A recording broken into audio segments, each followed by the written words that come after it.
Hi! In front of me is Motorola Edge 30 Ultra, and today I would like to show you how you can change display refresh rate of this Motorola.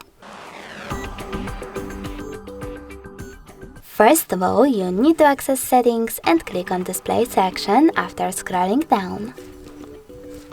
Now scroll down again and click on Display refresh rate under Other display controls.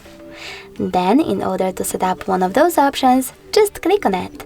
I will go up the highest, so when I do that, as you can see, display refresh rate of my smartphone has changed. Thanks so much for watching. If you enjoyed this video, leave a like, comment and subscribe. Bye!